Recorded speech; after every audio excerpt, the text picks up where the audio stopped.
Oh, guys, it was so beautiful.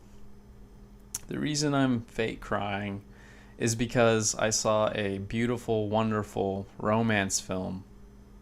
And it's special because I'm giving it 4 stars out of 4 stars. I'll say that right at the front.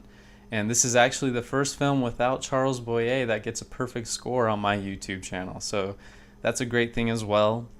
It's Tomorrow is Forever. It came out in 1946. It stars the great Orson Welles, Claudette Colbert, and it also has George Brent, who isn't super well known, but he's one of my personal favorites. He was in a lot of films with Bette Davis, and if you enjoyed him in this movie, please go see The Great Lie or In This Our Life. Those two films are just incredible as well. And Bette Davis has even said herself that George Brent was her favorite male actor to co-star with. It has the earliest appearance of Richard Long in the movie, who, he's just a young college guy in it, real good looking, and he does an excellent job in the film as well, considering it's his first.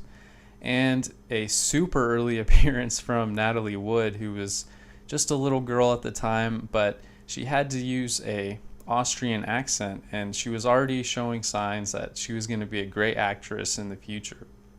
And this was actually her first movie in which her name was credited.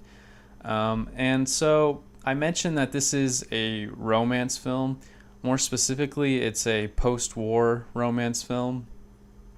And I would say there are two themes of this movie. One is a mother, she has to let go of her son because he wants to go to war, and she's so nervous that he's going to die in the war, and she just can't let him go. She refuses to let him go fight the Nazis in World War II, and there are very good reasons for it that I'll get to. And so just letting your kids go, let them flap their wings, and also just letting go of the past. And that's another problem that Claudette Colbert has, is sometimes, you just want to keep holding on to the past because it was so wonderful, but really you need to think about tomorrow, and you need to live life. You have to stop thinking about the past. So the plot of this story is Claudette Colbert's character, she gets a letter saying that her husband was killed in the war, meaning World War I. And she goes into the house and she looks into a mirror, and this is one of the most beautiful scenes of the entire film. It's a flashback scene, and note it. She looks into the mirror and she sees Orson Welles when she's looking in the mirror, and it's really cool how the director did this scene. So in this flashback, he's explaining to her, okay, I'm going to go fight. I'm going to the war and over in Europe. And he actually says that he's not going to see combat. Well, she obviously got a letter saying that her husband had died in the war in the present. So then it cut scenes to Europe, somewhere in Europe, and Orson Welles actually isn't dead. And he just has a lot of bandages on his face. So he was obviously injured a lot. And in fact, it's to the point where he wants to die. He doesn't want his wife to know that he is just completely disfigured. And he actually kind of looks like the Invisible Man. But so the whole story is he doesn't want to ever let his wife know that what happened to him. He wants her to believe that he's dead. And he goes to such lengths to hide this that he stays apparently in Europe for a time. He learns Austrian. He really gets this strong Austrian accent, and he adopts this little girl who lost her parents, and the little girl is Natalie Wood. So he has this Austrian accent. He looks different. The makeup artist did a fantastic job with Orson Welles. He looks really a lot older compared to how he looked in the at the start of the film. So he goes back to, the city where Claudette Colbert is, and she's already remarried because, she thought he was dead. So when he goes back, he doesn't think he's going to see Claudette Colbert, but of course he does. And the entire movie revolves around, come on, Orson. I really wanted him to tell Claudette Colbert, I'm still alive, but the whole movie is him keeping it a secret. And you're just dying for her to learn that, this is your ex-husband. This is your first husband. Come on, figure it out. And it's real frustrating how he wouldn't tell her, but it's for a good reason.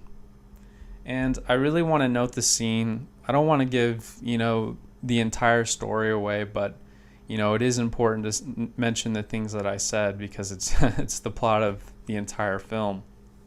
But I really want to note the scene towards the end where Orson Welles finally is being confronted by her. She's saying, I know you're my husband.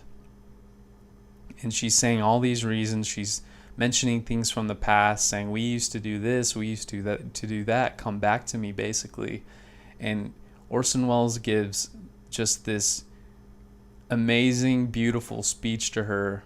And this is when he's talking about how, you need to move on. I'm not your husband. And he says, you don't even let your son escape from the dead. And you're chained to the past, and that you really need to live for tomorrow. Those are direct quotes from the movie. And I love what the director did. There was no music at this point. It really brings you into the movie, and there's no music. It's just this beautiful speech from Orson Welles, and I was just like glued to my TV when I was seeing this scene. It was wonderful. And it was at this point that I was like, okay, this this movie is gonna get a perfect score. So just really note that scene. It was wonderful. And I mentioned it gets 4 stars. It was a really great kind of pro-war film, but it was subtle about it. It wasn't like some films where they're just like, all right, everybody go enlist, go fight in the war. But it was like they showed what the moms go through on letting their sons go fight, because they're scared, of course. But it really shows that you need to let your boys go fight because it's for a good reason. So the movie, it had an amazing script. It had a beautiful musical score by Max Steiner. And let's see. The movie has no flaws. And I actually wanted to read something from this Orson Welles book about the film.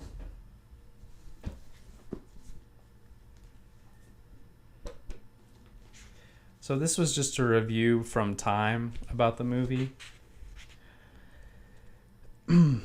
Colbert, moving beautifully gowned through a series of handsome sets, manages to convey the idea that she cannot quite pierce the Wellesian disguise of beard, limp, and heavy Teutonic accent. Welles himself, posing as an Austrian scientist, does a far more skilled job of characterization than the creaky plot and prevailing platitudes warrant. So it's really applauding Welles' acting, which was astounding as always. And I also want to mention that during the whole course of the film, usually people, I really wanted Orson Welles to end up with Claudette Colbert. But this was one of those rare films where you can accept that she is not going to end up with him. You can accept the fact that she's going to stay with her husband. She's going to, stay with George Brent, because you can't keep holding on to the past. You have a family and all these things. So it was just real interesting how, because, people get angry when people don't end up together, or when they end up with someone different. But this is one of those ones where you really can accept it.